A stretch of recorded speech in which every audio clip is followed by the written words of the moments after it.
The transport shuttle hummed quietly as it approached the space station Nexus 7, but the silence inside felt heavy with tension. I pressed my clawed fingers against the viewport, watching the massive structure grow larger against the star field. My scales rippled with nervous energy, a trait my species had evolved to signal emotional states to our pack members. Right now, they were broadcasting pure anxiety. My name is, and I belong to a reptilian species that had mastered interstellar travel 3,000 years before most civilizations had discovered fire. We were known throughout the galaxy as excellent warriors, fierce hunters, and nearly fearless in combat. The keyword being nearly. "First time working with humans?" asked Captain, the grizzled veteran sitting across from me. His own scales were a darker shade of green, marked with the ritual scars that showed his many victories in battle. I nodded, not trusting my voice to remain steady. The stories about humans had been spreading through the galactic community for the past 50 years, ever since they had burst onto the interstellar scene like a supernova. Most species took centuries, sometimes, to develop space travel after achieving sentience. Humans had done it in less than 100 years. "What do you know about them?" continued, his yellow eyes studying me carefully. "The standard briefing material," I replied, finally finding my voice. "Bipedal mammals from a high-gravity world called Earth, average of about 80 standard years. They reproduce slowly compared to most species, usually one offspring at a time." Let out a sound that might have been laughter if the concept of amusement could carry such a dark edge. "The standard briefing doesn't tell you anything important, young warrior. Let me share what I learned during the border wars." I leaned forward, eager to hear from someone who had actually fought alongside humans. The border wars had been a series of conflicts along the Rim territories, where various species fought over mining rights and territory. It had been humans' first major military engagement since joining the Galactic Federation. "I was part of the 47th Strike Force," began, his voice taking on the cadence of a storyteller. "We were tasked with retaking the mining station at 442B. They had overrun it with superior numbers, and command decided to send in a mixed unit. Shock troops, engineers, and a single squad of human soldiers." He paused, his claws unconsciously extending as he remembered. "I thought it was a mistake. Humans were new, unproven. Their weapons seemed primitive compared to our plasma rifles. Their armor looked bulky and inefficient. I was certain we would be babysitting them through their first real combat." The shuttle shuddered slightly as we entered the station's docking bay. Through the viewport, I could see the massive hangar filled with ships from dozens of different species, but my attention was fixed on Swords. "The assault began at dawn local time," he continued. "They had fortified positions throughout the mining complex, with overlapping fields of fire and automated defense systems. Our initial probe was repelled with heavy casualties. That's when the human squad leader, a female called Sergeant, approached our commander with a plan. I had studied tactics at the military academy. They were methodical, defensive fighters who excelled at creating impregnable positions. Breaking their lines typically required overwhelming firepower or accepting massive casualties. "This plan was insane," said, his voice dropping to almost a whisper. "She wanted to take her squad through the ventilation systems of the mining facility. These were maintenance tunnels barely wide enough for a juvenile, filled with toxic gases and extreme temperatures. The very idea of crawling through those death traps for hours, with no support, no backup, and no way to retreat." He shook his head, scales rippling with remembered disbelief. Our commander laughed. He told her it was suicide, just smiled and said, "Suicide is when you don't come back. This is just dangerous." The shuttle's docking clamps engaged with a metallic thunk, but I barely noticed. I was completely absorbed in the story. 6 hours later, the positions began exploding from the inside, continued. The humans had crawled through kilometers of tunnels that would have killed most species from the toxic atmosphere alone. They emerged behind enemy lines, in positions the thought were impossible to reach. But that wasn't the terrifying part. "What was?" I asked, though I wasn't sure I wanted to know the answer. "The terrifying part was how they moved during the assault. Our ambush predators evolved from creatures that could remain motionless for days before striking. Their reaction times are among the fastest in the known galaxy, but the humans—" His voice trailed off. "The humans moved like they could see the future, would duck behind cover a split second before a sniper fired. Another human called would throw a grenade around a corner without looking, and it would land exactly where it needed to be. They fought like they had already lived through the battle and were just repeating familiar motions. I felt a chill run down my spine, despite the warm temperature in the shuttle. Were they psychic? Some species have limited precognitive abilities. That's what I thought at first, replied. But later, during the debriefing, I asked how they had done it. She looked at me with these strange, flat eyes that humans have and said something I will never forget. We didn't predict what would happen. We made it happen. The shuttle's passenger compartment began to depressurize as the docking tube connected. Soon, we would board the station and begin our new assignment. I tried to process what had told me, but it seemed impossible. "You don't understand yet," said, noticing my confusion. "Let me tell you about what happened after the mining station was secured. The commander requested a meeting with our leaders. This was unusual. They rarely communicate with their enemies during conflicts." The airlock cycled open with a soft hiss, and other passengers began gathering their belongings, but made no move to leave, and neither did I. "The commander told us something that changed my entire understanding of warfare," he continued. "He said that in all their thousands of years of military history, they had never encountered an enemy that could make them afraid. They don't experience fear the way other species do. They're apex predators, evolved from solitary hunters. Fear is almost unknown to them." My claws were unconsciously gripping the armrests of my seat. What did the humans do to scare them? "It wasn't what they did," said quietly. "It was how they did it. The commander said that fighting humans was like fighting a force of nature. He said they moved with absolute certainty, as if defeat was not just unlikely, but impossible. They took casualties. Several humans died in that assault, but the survivors never hesitated, never faltered. They fought like beings who had already accepted death and were simply choosing how to spend their final moments. The passenger compartment was nearly empty now, but I couldn't move. The implications of what was telling me were too enormous to process quickly. "The commander said something else," added, standing up slowly and gathering his equipment. "He said that when he looked into the eyes of the human soldiers, he didn't see anger or bloodlust or even determination. He saw something that his species had no word for, something that no other species had ever shown them."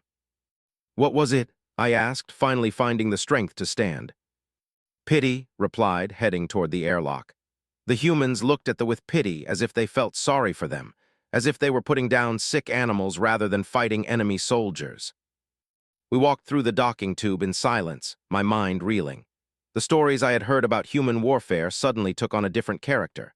Their tendency to accept massive casualties in pursuit of objectives that seemed impossible. Their habit of fighting to the death rather than surrendering, even in hopeless situations. Their strange custom of charging directly at enemies that vastly outnumbered them. The main corridor of Nexus 7 was bustling with activity. Representatives from dozens of species moved through the wide passages, conducting business, negotiating treaties, and managing the complex logistics of interstellar civilization. The station served as a neutral meeting ground, a place where former enemies could work together on projects that benefited the entire galaxy. "There," said, pointing down a side corridor, "that's where you'll find the human delegation." I followed his gesture and saw a group of beings that looked remarkably ordinary. They were roughly the same size, as though their proportions were different. Their skin was soft-looking, without scales or natural armor. They had no visible claws, fangs, or other weapons. If I had encountered them without prior knowledge, I would have classified them as a prey species. But as I watched them interact with other delegates, I began to notice subtle things that contradicted that assessment. The way they positioned themselves to keep exits in view. How their eyes constantly scanned their surroundings, potential threats, and opportunities. The casual confidence with which they moved through a space filled with beings who could easily overpower them physically. "Remember," said, preparing to leave for his own assignment, "the stories you've heard about humans are not exaggerations. If anything, they don't capture the full truth. These beings conquered a planet where everything was trying to kill them, then reached for the stars in machines that should have been impossible to build. They look at a universe full of species that evolved over millions of years and see it as a challenge to be overcome in decades." He walked away, leaving me standing in the corridor, studying the human delegation from a distance. My assignment was to serve as a cultural liaison, helping to bridge the gap between human and military doctrine. It should have been a routine posting, a chance to learn about a new species while sharing knowledge of my own people's combat traditions. But as I watched the humans work, I began to understand why scales had been rippling with unease throughout our conversation. There was something fundamentally different about these beings, something that existing beside them felt like standing next to a barely contained explosion. One of the humans noticed me watching and approached with a smile that was probably meant to be friendly. She was smaller than most of her companions, with dark hair and the kind of alert eyes I had seen on the most dangerous predators. "You must be," she said, her voice carrying an accent I couldn't place. "I'm Dr. Sarah, military anthropologist. I'll be working with you on the joint training protocols." I tried to speak, but found my throat had gone dry. This was the same that had described crawling through toxic tunnels and fighting with supernatural precision. Up close, she looked even less threatening than I had expected. But something in her eyes, some quality of absolute attention and assessment, made every instinct I possessed scream that I was in the presence of an apex predator. "I've been looking forward to learning about combat traditions," she continued, seemingly unaware of my internal struggle. "Your species has an impressive military history. Some of the tactics your people used in the campaigns were genuinely innovative." She spoke of warfare like a scholar discussing art, with appreciation but without emotion. It occurred to me that this was exactly how a predator would discuss prey, with professional interest but no personal investment. Yes," I managed to say. "I am honored to work with your delegation."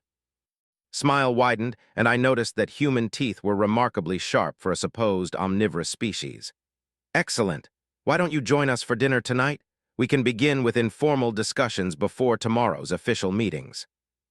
Before I could respond, she had turned and walked back to her group, moving with the kind of fluid grace that spoke of perfect body control.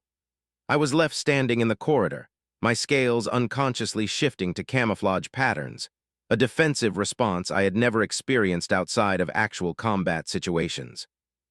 For the first time in my adult life, I understood what it meant to be afraid of another sentient being.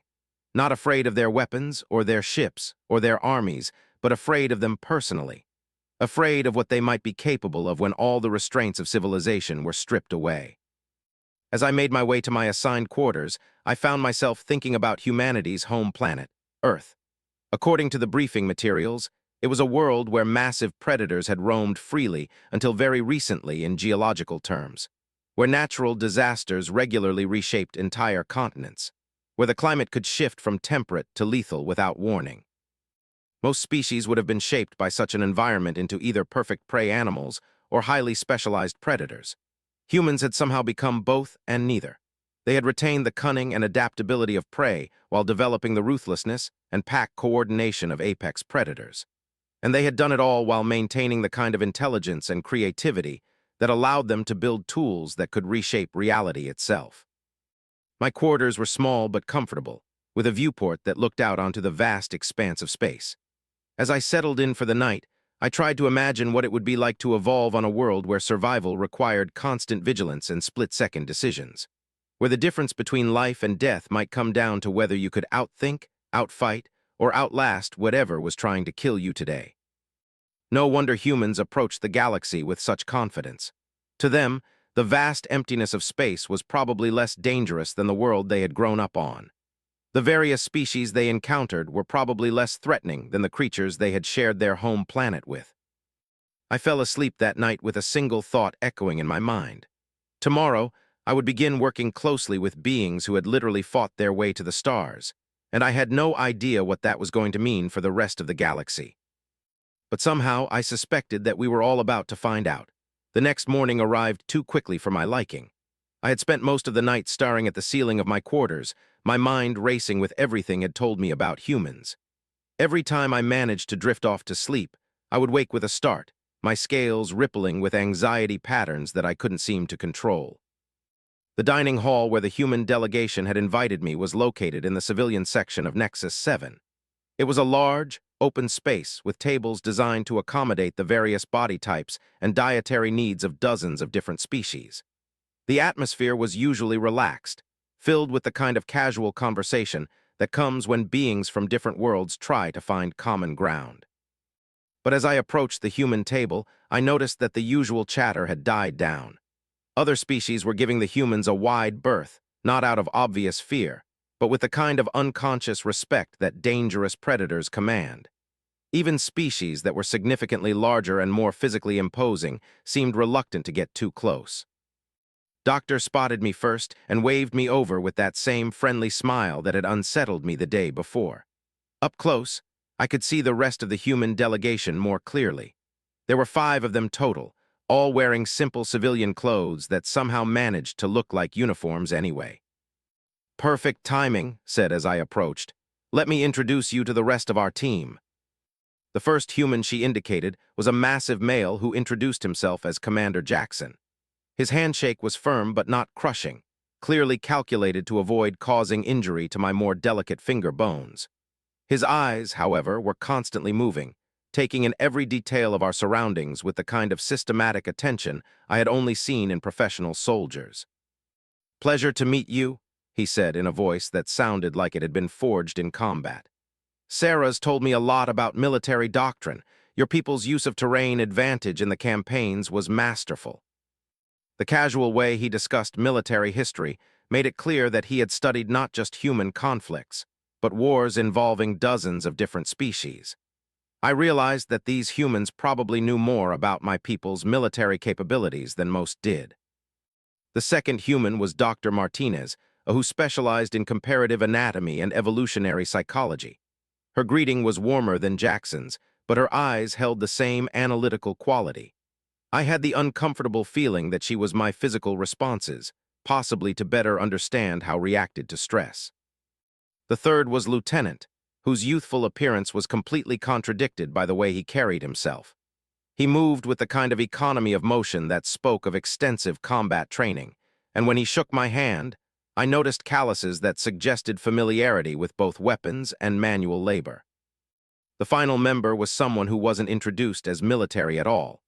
Doctor was supposedly a cultural anthropologist, but there was something about her demeanor that reminded me of intelligence operatives I had encountered during my own military service. She watched everything, and everyone with the kind of patient attention that suggested she was looking for patterns and inconsistencies. "Please sit down," said, gesturing to a chair that had been modified to accommodate physiology. "We took the liberty of ordering some food that should be compatible with your dietary requirements." I settled into the chair, noting that its position gave me a clear view of the entire dining area while keeping my back to a wall. It was the kind of defensive positioning that any soldier would appreciate, but it made me wonder if the humans had chosen it deliberately to make me more comfortable, or if they simply thought tactically about everything. The food that arrived was indeed compatible with my physiology and surprisingly well prepared. The humans had clearly done their research, not just about nutritional needs, but about the subtle flavor preferences that most species wouldn't even think to consider.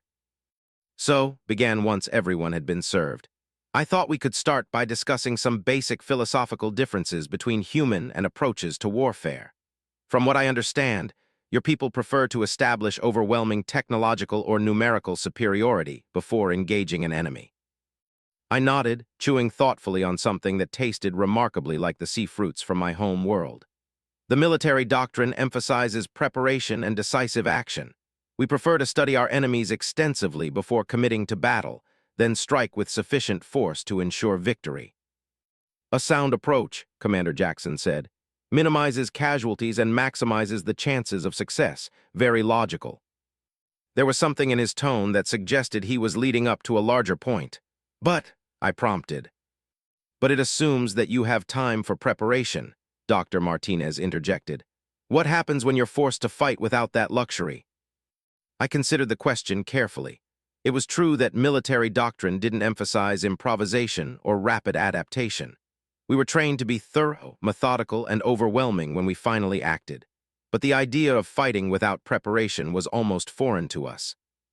"I suppose we would adapt as necessary," I said finally, "but such situations would be avoided whenever possible." Lieutenant leaned forward, his expression serious. "On Earth, such situations weren't avoidable. They were the norm." That comment opened up a conversation that would fundamentally change my understanding of both humanity and warfare itself. Over the next hour, the humans described their planet in terms that made it sound like a deliberate testing ground for military evolution. Earth is a world where survival depends on constant adaptation, Doctor explained. The climate changes regularly, sometimes within the span of a single generation. Natural disasters reshape entire continents without warning, and for most of human evolutionary history, we shared the planet with predators that were specifically adapted to hunt us. Predators adapted to hunt humans?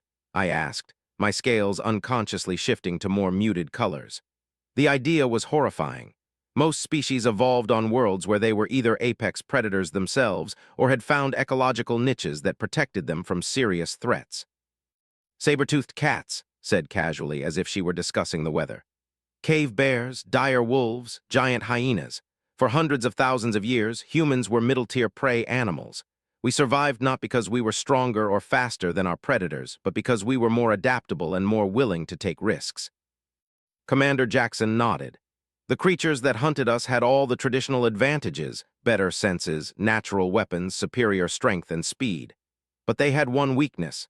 They were specialized for specific hunting strategies. Humans survived by being unpredictable.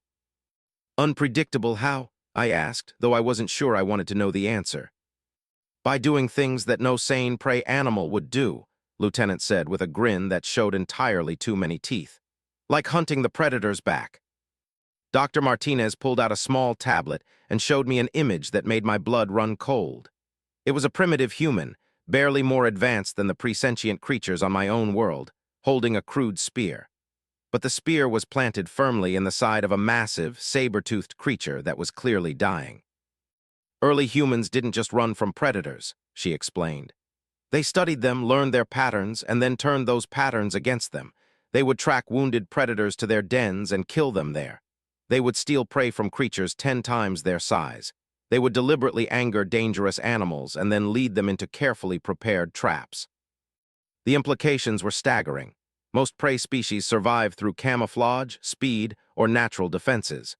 Humans had survived by becoming more dangerous than the things hunting them, despite being physically inferior in almost every way.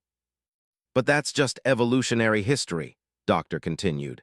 The really interesting part is how that background shaped human approaches to modern warfare.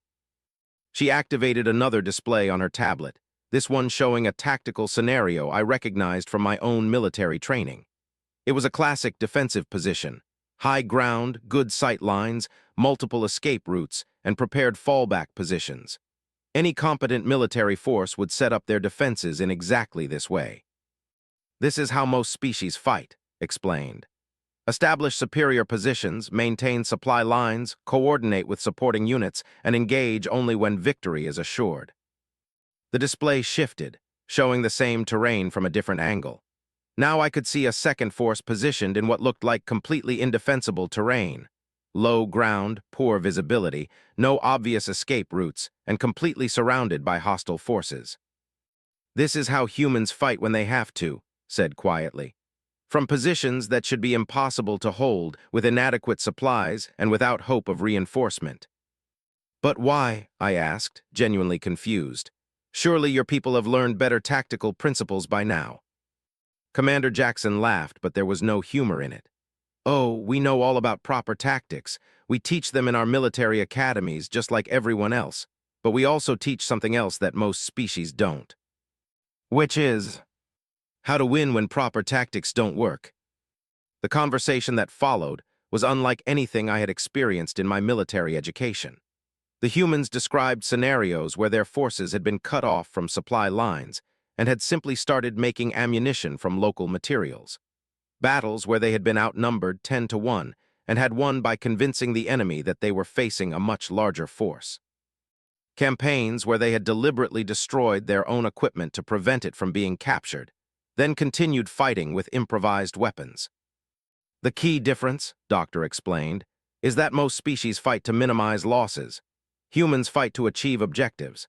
If achieving the objective requires accepting massive casualties, terrible conditions, or suicidal tactics, then that's what we do. But surely your people value their own lives, I protested. No species can be truly suicidal. We're not suicidal, Lieutenant said. We're willing to die, which is completely different. A suicidal species would throw their lives away for no reason. Humans calculate the cost of victory and pay it, whatever that cost might be. Dr. Martinez nodded. It's actually an evolutionary advantage that we retain from our time as prey animals. Creatures that are hunted by specialists develop what we call desperation tactics, strategies that only work when you have nothing left to lose. Most species abandon those tactics once they achieve technological superiority, but humans never did. The dining hall around us had gradually grown quieter as other species finished their meals and left. But I barely noticed. The humans were describing a fundamentally different approach to existence than anything I had ever encountered. "Let me give you a specific example," Commander Jackson said, leaning forward. "During the border wars, we encountered a fortress that had never been taken in over 800 years of warfare. Impregnable defenses, unlimited supplies, and a garrison that had never experienced defeat. They were known throughout the galaxy as master fortress builders. Their defensive architecture was studied in military academies as examples of perfect engineering. If the humans had encountered an impregnable fortress, they should have retreated and found another objective. The fortress was built into a mountain," Jackson continued. "Solid rock on 5 sides, with the only approach being a narrow canyon that was completely covered by automated weapons systems. They had calculated that it would take a force of at least 50,000 soldiers to successfully assault their position, and they could hold out for years if besieged." "So what did you do?" I asked, though I suspected the answer would be typically human in its impossibility. "We sent 12 volunteers to climb the mountain," Jackson said simply. I stared at him, waiting for the rest of the explanation. When none came, I realized he was serious. 12 humans climbed an unclimbable mountain?" I asked. "Oh, it was climbable," Doctor interjected. "It just required spending 4 days hanging from rock faces in sub-zero temperatures, with no safety equipment, no support, and no way to retreat if something went wrong." "They had never considered the possibility," Jackson continued. "Their fortress was designed to repel traditional attacks, not to prevent people from literally crawling up a vertical rock face for days on end. When the 12 volunteers reached the top, they were able to disable the fortress's shields from the inside." "And this worked?" I asked, my voice barely above a whisper. "The fortress fell within 6 hours," Jackson confirmed. "They surrendered not because they were defeated, but because they couldn't comprehend an enemy that would attempt something so objectively insane." Doctor smiled that unsettling smile again. "That's the real secret to human military success. We don't just accept risk, we weaponize it. Other species see impossible odds as reasons to retreat or find alternative strategies. Humans see impossible odds as opportunities to do something the enemy won't expect." The conversation continued for another hour, with the humans sharing story after story of tactical approaches that conventional military wisdom. They spoke of deliberate retreats that were actually advances in disguise, of surrenders that were actually attacks, of defeats that somehow became victories through sheer bloody-minded persistence. But what disturbed me most wasn't the stories themselves.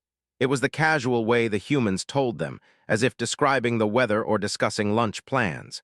These weren't legendary tales being passed down through generations. They were simply Tuesday for these people. As the meal concluded, and we prepared to begin the formal meetings, Doctor made one final comment that would haunt me for days afterward.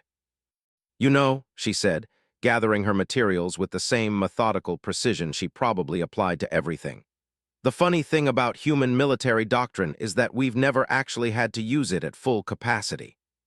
"What do you mean?" I asked. "I mean that everything you've heard, the border wars, the fortress assault, all of it, that was humans being careful and measured. We've been playing by galactic rules, trying to fit in with civilized society." She paused, fixing me with those flat, analytical eyes.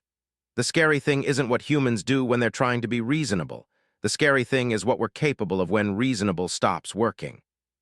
As I walked back to my quarters that afternoon, my mind reeling from everything I had learned, I found myself looking at the other species on the station with new eyes. The powerful with their natural armor plating, the swift with their enhanced reflexes, the telepathic with their mental abilities. All of them were impressive in their own ways, evolved for specific advantages that had served them well in their home environments. But none of them had been forged by the kind of unrelenting pressure that had shaped humanity. None of them had learned to thrive in conditions that should have been impossible to survive. And none of them, I realized with a chill that ran down my spine, had ever been willing to pay the kind of price that humans considered acceptable for achieving their objectives. Tomorrow, we would begin working together on joint military protocols, sharing knowledge and developing strategies that could benefit the entire Galactic Federation. But as I tried to fall asleep that night, one thought kept echoing in my mind. What would happen if humanity ever decided that the rules of civilized warfare no longer applied to them? The joint training exercise began 3 days later in the station's combat simulation chambers. These were massive holographic environments that could replicate any battlefield conditions imaginable, from the crushing gravity of gas giant moons to the radioactive wastes of dead worlds. They were designed to test military units from different species working together, identifying strengths, weaknesses, and coordination problems before real combat situations arose. I had participated in dozens of such exercises during my career, usually partnering with fast attack units or heavy assault troops. The scenarios were challenging but predictable, clearly defined objectives, known enemy capabilities, and tactical situations that could be solved through application of standard military doctrine. But as I stood in the briefing room with the human delegation and representatives from 3 other species, I had the growing suspicion that this exercise would be different. Commander Jackson was reviewing the scenario parameters on a large holographic display. The setup was fairly standard. A mixed force would need to secure a research facility on a hostile world while dealing with automated defenses and hostile environmental conditions. The facility contained critical intelligence that needed to be extracted before enemy reinforcements arrived. The simulation includes shock troops, human special forces, reconnaissance units, and heavy weapons specialists, Jackson explained. Each species will contribute their particular strengths to achieve the overall objective. Captain of the nodded approvingly. Her people were natural scouts with enhanced senses and incredible speed. Our units can provide advanced reconnaissance and identify optimal approach routes. Sergeant of the flexed his massive arms, the natural armor plating on his shoulders catching the light. My warriors will handle the heavy defenses. No automated system can stand against firepower. I found myself volunteering my own people's capabilities almost automatically. Troops excel at coordinated assaults once the tactical situation is clearly understood. We can provide the main attack force. Doctor smiled that disturbing smile and turned to Lieutenant. And humans. We'll improvise, said simply. The other species representatives looked confused by this response, and I couldn't blame them. Improvisation wasn't a military specialty. It was what you did when your actual specialties failed. But Commander Jackson seemed satisfied with the answer. Excellent, let's begin. The simulation chamber materialized around us, suddenly transforming from a sterile metal room into a windswept alien landscape. The research facility was visible in the distance, a cluster of white buildings perched on a rocky plateau and surrounded by what appeared to be a maze of defensive barriers. Our combined force consisted of 20 soldiers total, 5 from each species. As we began our advance, I was struck by how differently each group moved across the terrain. They were already disappearing into the landscape, using their natural camouflage abilities and enhanced speed to scout ahead. They advanced in a tight formation, their heavy weapons ready to deal with any serious resistance. My own troops moved with careful precision, constantly checking for threats and maintaining optimal positioning. But the humans moved like they were taking a casual walk through dangerous territory.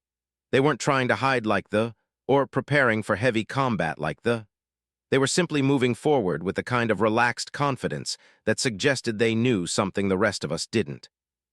The first contact came when we were still 2 kilometers from the facility.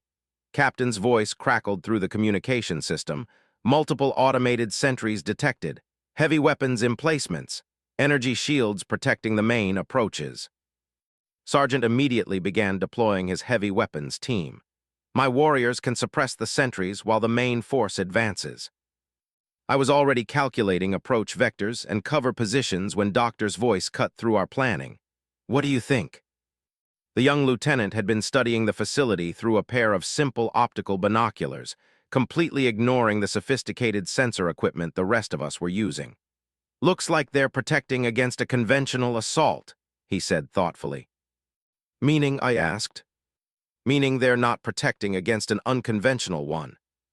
Before anyone could ask what he meant, was already moving. But instead of advancing toward the facility, he was heading away from it, toward what appeared to be a completely useless cluster of rocks about a kilometer to the left. Where is he going? Captain demanded. That area has no tactical value. Doctor just smiled. Give him a minute. The minutes stretched into 10, then 20. The rest of us were growing increasingly anxious about the delay whence voice finally came through the comm system. I'm in position, he announced calmly. In position where? I asked, scanning the area where he had disappeared. I couldn't see any sign of him. Inside the facility. The communication channel went silent for several seconds as all of us tried to process this impossibility. The facility was still 2 kilometers away, surrounded by multiple layers of defenses and under constant surveillance by automated systems. That's impossible, Sergeant rumbled. The defenses haven't been breached. Correct, agreed. I didn't breach them, I went around them. Captain's enhanced senses were working overtime as she tried to locate the human. Around them how? There are no blind spots in their sensor coverage. True, said, his voice carrying an odd note of amusement. But the sensors are designed to detect threats approaching the facility. They're not designed to detect threats that are already inside it. Commander Jackson, who had been quietly observing the entire exchange, finally spoke up. Would you care to explain for our colleagues? Simple, the lieutenant replied. The defensive systems are protecting the facility from external attack, but this planet has an extensive network of natural cave systems. I found an entrance about 3 kilometers away, followed the caves until I was under the facility, then climbed up through their waste disposal system. My scales were involuntarily shifting to camouflage patterns as I tried to comprehend what I had just heard. You crawled through their sewage system. It wasn't pleasant, admitted, but it was effective. I'm now in the main laboratory looking at the intelligence data we're supposed to retrieve. The simplicity of it was almost insulting. While the rest of us had been preparing for a complex military operation involving coordination between multiple species, advanced tactics, and careful application of our various specialties, the human had simply walked around the entire problem. But the exercise wasn't over yet. Even if could access the intelligence data, he still needed to extract it and get back to the extraction point. And now that he was inside the facility, the automated defenses would be reconfiguring to deal with an internal threat. Commander Jackson said, "Status report." "Bad news," the lieutenant replied. "The facility's gone into lockdown mode. All entrances are sealed and internal security systems are activating. I can't get out the way I came in." This was the kind of complication that required careful planning and coordination. The obvious solution was for the rest of the force to assault the facility from the outside while work to disable the defenses from within. It would require precise timing and significant firepower, but it was definitely achievable. But Doctor had a different idea. She said calmly, "How much intelligence data are we talking about?" "About 50 terabytes, came the reply. "Too much to transmit through the facility's communication system, especially with their security protocols active." Physical storage. Multiple data cores, each about the size of a helmet. I was beginning to understand the directions thinking was taking, and I didn't like it at all. She continued, "What's the structural integrity of the facility like?" There was a pause as the lieutenant apparently examined his surroundings more carefully. "Pretty standard. Reinforced composites, designed to withstand environmental hazards and conventional weapons. Nothing particularly exotic." "Good," said with satisfaction. "Stand by for extraction." "Wait," Captain interrupted. "What extraction? He's trapped inside a locked facility with active security systems." Turned to face with that unsettling smile. "Not trapped, packaged." What happened next would fundamentally change my understanding of human military thinking. Doctor began issuing orders that made no sense within the context of conventional tactics. First, she instructed Sergeant to position his heavy weapons team for what she called precision demolition of the facility's main support structures. Not to breach the defenses or create an entry point, but to literally bring down entire sections of the building. Then she had Captain Scouts establish observation posts at specific coordinates that seemed to have no tactical value whatsoever. When the captain questioned the positions, simply said, "You'll understand in about 15 minutes." Finally, she ordered my troops to prepare for something she called mobile recovery operations, in terrain that looked completely unsuitable for any kind of military movement. "Doctor," I said carefully, "I don't understand the tactical objective here." "The objective is simple," she replied. "We're going to bring the intelligence to us." "Bring it to us how?" Instead of answering, she activated her communication link too. "Lieutenant, I need you to gather all the data cores and secure them for impact."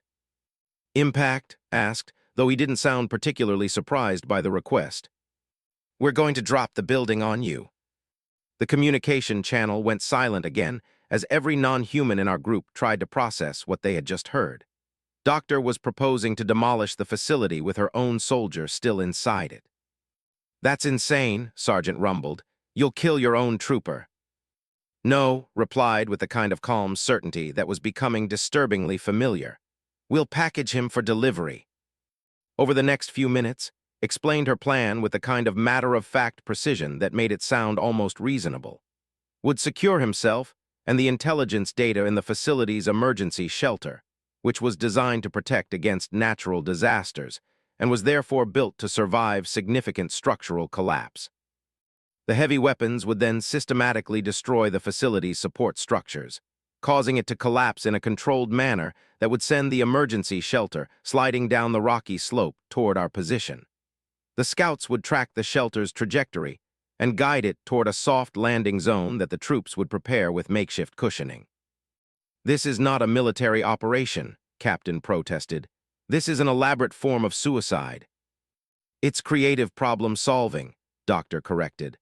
"Volunteered for this mission knowing that extraction might require unconventional methods." "Did he volunteer to be buried under a building?" I demanded. "Actually, yes," his voice came through the comm system.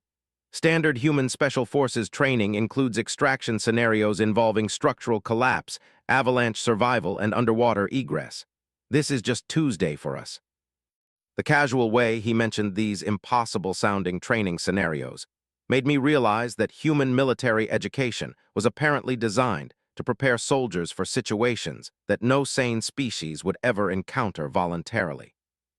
But despite my reservations, the plan worked exactly as Doctor had described.